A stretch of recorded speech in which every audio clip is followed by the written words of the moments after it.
Good afternoon, friends. It's Curtis Robinson with Conway Toe to Toe and Toe to Toe Firearms and Training. Today I want to talk a little bit about some parental guidance that I have, trying to get people to understand that there's a lot of things that are going on in the world that I know we're trying to leverage when it comes to our kids. So if we're trying to get a child to do better in school, we can use this rewards and punishment system. And I've already spoken about this a little bit before, but I want to hit hard on it. So I got off the phone with a gentleman just a few minutes ago, and he wants his son to come in and try kickboxing. And I said, great. I said, we always offer a full week at no charge. Come try the program. We've got 2 days of kickboxing, 2 days of jiu-jitsu. He might like one better than the other. He might like them both equally, and he wants to try everything. I told him the price were $135 for the whole month. 4 classes every single week, one payment per month, $135. He thought the price was very reasonable, and then, he's asking me about the classes, and he said that he wanted his son to try some kickboxing. He had done some jiu-jitsu with one of my competitors, and I guess he injured his shoulder or something at that school, so they're giving us a try, I guess, instead. There's a whole nother discussion about loyalty and sticking with one program, and I know that the other competitors in the area they're good people, far as I know. They run a pretty good program, but back really to the subject, he suddenly starts backpedaling about, well, I need to talk to my son. We got to talk about his grades. And I'm kind of like thinking to myself, grades are super important. Academics, you got to go to school and you got to do well. It's a journey, and there's literally a finish line and a gate. You have to get through that final gate. We get that high school diploma to really do just about anything. I mean, I went right in the military after I graduated in 1989. I went directly into the military. In fact, I was registered on the early enlistment program back then, 1989, a long time ago. But the bottom line is that, yes, grades are important. But what I think most people don't recognize or they don't understand is that we have to be careful trying to leverage everything and what other things that are valuable. If we leverage those things against grades really kind of become the enemy. Think about that. You're sitting there thinking to yourself, let's say that you're a 15-year-old kid. I got 15-year-old son, 15-year-old daughter. They're twins. They make pretty good grades, really. They're in band. They're in wrestling. They do kickboxing. They do jiu-jitsu with me. They got a lot going on. But, it's interesting to me that, again, if we start leveraging everything, let's say my 15-year-old son who really, really loves getting on the PlayStation and playing video games. He loves any of the Souls games, Elden Ring, for example. And he knows that if he's a knucklehead, I'm going to tell him get off the game. But for the most part, I don't mess with him. That's his time. I'm not leveraging his love for, video games against every single thing that I want him to do. I mean, number one, that makes me really an adversarial parent. All right, so let's think about that. What could we do? What makes the most sense? I want your feedback on this. Leave me a comment right now if you're like, Curtis, you are wrong. We have to leverage everything so that they get good grades, because that's how important grades are. Okay, is it working? So here's the thing. Kids doing well in school, then we reward them with kickboxing and jiu-jitsu, or then reward them by letting them try out for volleyball or football or dance. Okay, I mean, I see where you're going. I mean, I think that's logical. It's good overall. But that's not really what I'm talking about. He said he's got to go and check with his son because grades is what he said. Grades. You gotta make good grades, kind of a thing. So I think he's leveraging this opportunity to come do kickboxing against these grades. Now here's kind of what I think. Either I give someone a gift or I don't. It's usually fairly unconditional. Even my kids, I either give them a gift or I don't give them the gift. What are they earning? Okay, they could earn an allowance. They could earn a good grade. They could earn love and respect and, pats on the back, so to speak, some other kind of reward. But I don't go up to my children and say, if you're making good grades and if you continue to make good grades, then I'm going to let you try kickboxing and, potentially you could stay. Because what if he makes a bad grade? You're going to pull him out of kickboxing. He's not going to be consistent in kickboxing. He won't even be here long enough to get good. Does that make sense? All right, so here's kind of my recommendation, parents. Here's my recommendation that I have for you. I want you to think hard about this and then tell me, does it make sense? What would you do if your kid wasn't making good grades? Would you say, no football, no baseball, no swimming, no track, no kickboxing, no jiu-jitsu, no wrestling, no band? All you're going to do is study. No YouTube, no video games. All you're going to do is study. They will resent you. I don't think that will work. I think we have to be careful. I think instead we mentor and encourage, and ultimately maybe even if they're struggling, maybe we get them a tutor, or maybe we tutor them. And here's why I say that. I was talking to some friends of mine the other day, and I made a point of saying, I don't want to be made to do anything. I want to help people, and I want to do things because I want to do them. I'm also 54, so I get a choice of what I do. No one's really requiring me to do much other than the government, who makes me pay taxes, which I don't really like, and I'm resentful of taxes because they make me pay taxes. Let's look at my membership in the church, for example. I was talking about this the other day. Mr. Jones there's a big storm. Mr. Jones has a tree that goes down, and I get a phone call like, "Hey, Brother Robinson, would you like to grab your chainsaw and help us cut up this tree at Mr. Jones' house?" Dude, absolutely. I love cranking up the chainsaw and doing some chainsaw therapy. I'm all about that. Plus, I get to help people, but I love running a chainsaw. Imagine if you just change that request and say, "Brother Robinson, I know you have a chainsaw. Grab that, and it's now mandatory. You have to, if you want to be a member of this church, you have to go and help Mr. Jones." Suddenly I'm like, I don't really want to do that. I don't even know if I want to be a member if I have to do things that, it's not voluntary. It's no longer charity. I'm being pressed into service, servitude of some sort that, I don't even get a choice. It's the choice that is magical, when you give someone a choice. So don't try to make kids do good in school. Instead, encourage them to do school. It sounds kind of like this. Like, "Hey man, how are you doing in your math class, man? I mean, I know it's never been your favorite subject, but how are you doing? Do you like your teacher?" "No, man, this guy is, he's a joke. He's a bum. He's not any good. He can't teach, and I'm just struggling. I don't get it." Well, let's take a look. And at that point, you're involved. And you're seeing what it is that's going on, and maybe you can help explain it a little bit better. I'm going to tell you what, old school math, I think, is way easier than new school math. I don't know what in the world they did, why they changed it, but everybody probably has the same argument if you're close to my age. But the bottom line is now I'm involved. I've got a little ownership over this. Well, let me see what you're doing. Are you making mistakes? Is it just that hard? That kind of a thing. So he said, "Yeah, Dad, let me show you what we're doing." And, what I find out is the first thing I want to know is, can my kid teach me what he's doing? If your child can't teach you what they're doing, they didn't learn. I mean, that's the first point. They didn't learn it. Then they have to show you. Well, people don't bring books home anymore, so we have to Google this stuff. So, hey, pull up on, bring your laptop from school home and let me see what you're doing, or show me on Google. Go to the website and let's find something that makes sense. Khan Academy is pretty good.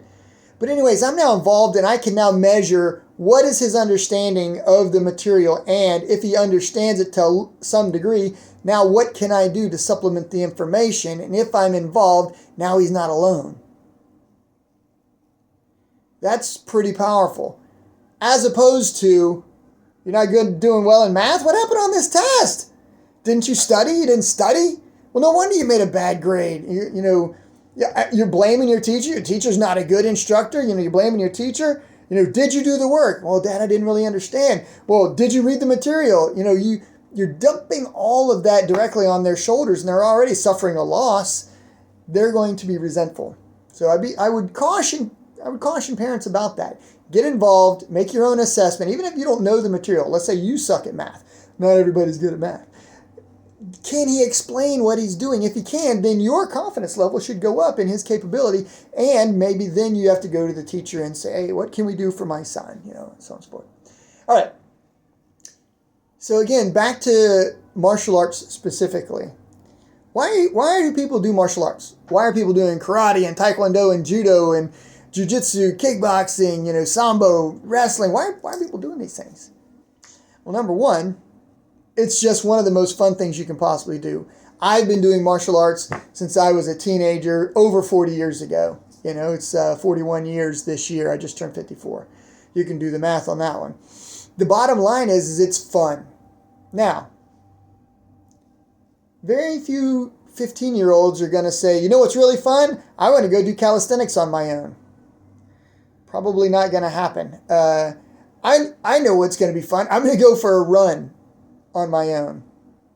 Nobody's making you go. It's not part of you're not on the track team. You're not running with your team. You're doing this on your own.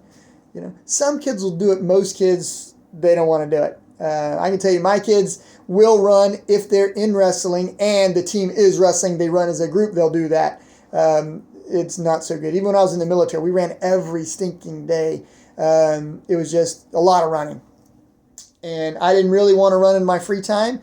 I ran with the squad or I ran with the platoon. In some cases, we ran with the company or even the battalion, and it was pretty cool to run with a group of people. But we had to. We were forced to. It's part of our job. And as a result, I kind of resented it. I was like, I don't want to do that. I'd rather do something else. In fact, in my mind, I was always thinking, dude, you want to get good at exercise? Dude, come do kickboxing with me. Let's do kickboxing as a squad. We did that a couple of times. It didn't catch on. People didn't want to do that either. But the bottom line is we went back to what we have to do, which is running. But anyways, you tend to resent things when you have to do them. But martial arts is a lot of fun. Let's put fun aside. Sure, we want fun. More importantly, I was stronger, faster, and had better endurance doing martial arts than almost every person that I went to school with that was reasonably close to my size. Now, don't get me wrong. The heavyweights, the linemen, the offensive line, on the football team, they were stronger than me. They weren't faster and they didn't have as good of endurance, but they were definitely stronger. Maybe the track kids were better able to run in their one activity. Let's say they're cross country. They can run far. Maybe they could run farther than me, faster than me, because, again, that's what they did specifically. But overall, I was stronger, faster, and had better endurance than just about everybody in my school. It's just because that's how martial arts is. It's very well-rounded. We do push-ups, we do sit-ups, we do jumping jacks, we do stretching. Flexibility is something very few people even consider until they get injured, right? And then they're in rehab. And what does the physical therapist say do? Stretch. You need to stretch. You need to, get good flexibility. And then ultimately you start building strength back. So these are great things, but there's more. Unlike running, where really it's a very individual skill, you train as a group in martial arts and compete as a group in martial arts at the school. Then if you go to a tournament, it's individual. There's individual forms, individual fighting. There's always individual weapons. And again, if you're an MMA guy, it's just you in the cage with that other guy. Your team can't go in there. So it really is you. But there's something cool about everybody being on the mat and grappling in judo and jiu-jitsu in particular, and wrestling. There's something about everybody being on the floor in karate, kickboxing, taekwondo, boxing at the same time. We're all punching, we're hitting the mitts, we're hitting the heavy bag, whatever it is. It is such a strong bonding opportunity for young men and young women, and most people don't have that these days. Most people are on a device, or they're swiping over Facebook or over Instagram, TikTok, one of these other social media networks. They're on YouTube. My daughter loves YouTube. Man, she's a YouTube monster. And the thing that's sad is that she doesn't do YouTube around us. She goes down the stairs to her room, shuts and locks the door because she loves privacy. And I'm always respectful of her privacy. I'm knocking on her, I'm knocking on her door. Hey, baby, can I come in? Can we chat? she's got to come unlock her door because she likes her privacy, and I respect that. But she's not doing it as a family. Guess what she does every Monday, Tuesday, Thursday, and Friday at 6 p.m.? Kickboxing and Jiu-Jitsu with me, with her brother, with her mother. Her older sister and older brother are now gone, but when they were here, we all trained as a family. It was a family activity. It was really great. We all are better people because of it. So guys, I'm kind of encouraging you to remember that be careful with when you really start, you grab that pry bar and you start pulling against your child's desire to do something that's really helpful and healthy and beneficial in their life. Let's look at kickboxing and jiu-jitsu, for example. You're going to get a strength and resistance training in jiu-jitsu, pushing and pulling people all day. Very, very good for the body. You're going to fall. You're going to hold people down. You're going to, be able to get self-defense value. There's so many ways that this is just so good. In kickboxing, your cardio is going to be better. Your physical strength is going to be better. And your speed will be better. Your balance will be better. You'll be able to do things that other people just can't even begin to do, right? You jump up in the air, spin around, and you kick the pad. Or in self-defense, you kick somebody or you punch somebody. It's way different than if you're untrained. The value is so high. And if you're prying against that, hey, I'm going to let you try kickboxing, but your grades have to be good. I mean, you're starting off, and they're kind of like, I don't know if I really want to even try kickboxing. I know what's going to happen. I'm going to bomb this next science test. I'm not going to get my essay done because I hate writing, and Dad's going to take me out of kickboxing immediately. Not a good way for a child to be thinking. He's watching you, even though you're being a good parent. You're presiding over the family. That's what you should do. But I'm questioning more of the how you do it, not why you do it. I know why you do it, and what you're doing is great. The why makes sense. You want better grades? Well, we got to leverage things. That makes sense. But be careful how you do that. Again, why not give him a reward? Because you know what, son, you didn't make an A, but you know what, you made a B. B is pretty good. Let's get you enrolled in kickboxing as a reward. Let's try to maintain those grades. And I'm right behind you. I'm going to get involved and help you with those grades if I need to. That's the relationship that we really want with our kids. What if you joined kickboxing with him? The guy called me. His son is 17. I'm thinking to myself, dude, you're on the road driving back and forth to Little Rock. You're calling me on the road because you're so busy and you're trying to get prices in your downtime while you're driving. I do that myself. I make all kind of phone calls when I'm driving. And you're going to now go back and negotiate this plan with your son. Is it affordable? Yes, it is. Is it what he probably wants? Yes, it is. Is there other values and so forth in kickboxing that make sense to you as the dad? Yes, they do. But in the end, you're already thinking, I don't know if I'm going to give him this or not. You don't know if you want your kid to do this because of grades. I got a feeling that you're way over leveraging. Even if you're getting pretty good results in some cases, those are going to be short-term results. At some point, they're going to resent you. They're going to resent any other system that they try to get involved with, whether it's weightlifting or track or whatever else. They're going to be like, you know what, I'm not even going to try. They become despondent. Their motivation drops precipitously. By the way, I'm a certified personal trainer with the National Strength Conditioning Association and have been for a number of years. And the bottom line is that I know what training is about. I've been teaching martial arts since I was a teenager. I'm now 54 years old. You can do the math. I know how to teach and train people. Motivation is something that I learned in the military. How do you motivate people? You can't say you're going to do this or I'm going to smoke you. That's the last ditch effort when all other positive things have failed. What you do is you say, men, I got to be honest with you. We're at war. We have to go in there. We're going to have to dig the enemy out. There are civilians that are at risk and people are dying every single day and they're going to try to kill us. But I'm going to be there with you. I'm going to be in there leading the charge and we're going to go in there. We're going to fight those guys together. This is a team mentality, not, I'm going to sit behind this desk and you guys go fight the enemy. They're going to look at you like, screw you, man. You don't know what this is all about. Get involved. That's the magic. Get involved. Be the dad or be the mom that your son really wants. Not you're there to micromanage their life. No wonder they're frustrated with science and math and English and whatever else is going on in school. That's what teachers do. Look, you're going to do this work, you get an F.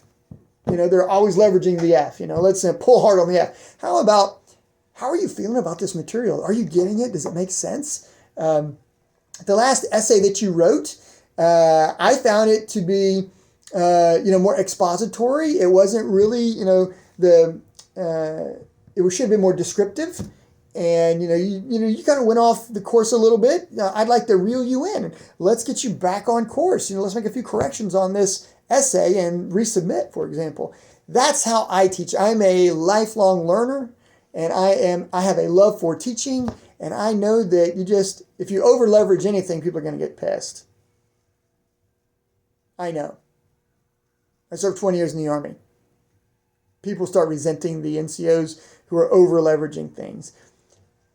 But soldiers love the NCOs and officers who are involved. They know them by name. They're there with them when it's hard. They're not sitting behind a desk, sending a runner to tell them what to do. That's bullcrap. That's not the way to lead. You can't lead sitting behind a desk. You lead from the front position. You are the tip of the spear. And guess what? You hold the keys as the parent. You are the one who can make or break anything in your child's life. Case in point, you don't want your kid to do band? You tell them you ain't taking him. I ain't taking you. You didn't clean your room when I told you, not taking you. Kid's like, all my friends are in band. This is a grade. I need this for a grade. I'm in band. This is important to me. You can micromanage their life and make their life painful. Don't do that. Coach them. Lead them. Edify them. And then when they're a knucklehead, hammer them when they're a knucklehead. But if they're giving their best effort, you're the one that can ensure they get the right training or the additional instruction or maybe more time in some cases. Guys, I hope this has been helpful. I want you guys to remember that parenting is a big challenge. I've made so many mistakes, and I've learned from most of those mistakes. But the bottom line is that I learned vicariously, not only from my grandparents and my parents, mistakes that they made, because I could see them, right? I learned from my friends' parents. I watched how they raised my best friends. Was there butt whippings involved, or were people very casual? Or was it kind of laissez-faire, come as you are? I watched. By the way, I've watched a number of martial arts instructors teach their program, and the ones that get the most results, the best results, the long-term results, I watch what they do. By the way, I also learn when people get terrible results, or maybe they get a short-term result and then they lose this student. By the way, I can't keep all students. I lose students too, so we can't always be everything for everyone. But in the end, let's be there. Let's be a genuine coach as a dad and as a mom, in addition to just being the guy with the hammer. We shouldn't be hammering nails all day. We shouldn't be crushing our kids' dreams and taking them out of everything enjoyable in life just because, you got to be, or even you got to see. Now again, kid gets a D or an F, time out. Hey, let's bring it in. Let's talk about it. A sharp retort, short in duration, followed by let's come up with a solution is the way. I hope that's helpful. Guys, come see me at 807 Bill Dean Drive in Conway, Arkansas. I run Toe-to-Toe and Toe-to-Toe Firearms and Training in Conway Toe-to-Toe. These are two good businesses. We are a self-defense training company. We also buy, sell, and trade firearms, for those of you that didn't know that about us. And we also have great firearms instruction. We also have a repairman on site. Any firearm problems, we're happy to help you with that. But we are ultimately a training company. We love to train people. We'll teach you how to shoot. We'll teach you how to fight. We'll teach you how to defend yourself. We'll teach you anything basically that's oriented around self-defense. We can help you with that. Take care. God bless. And be sure to like, share on your social media channel. Definitely subscribe. If you haven't subscribed yet, I'm wondering why. Why haven't you just subscribed? I mean, really, subscribing helps me. It doesn't, it shouldn't bother you to do that. Click the notification bell if you want me to send you more updates. That's always an option. Take care. Peace.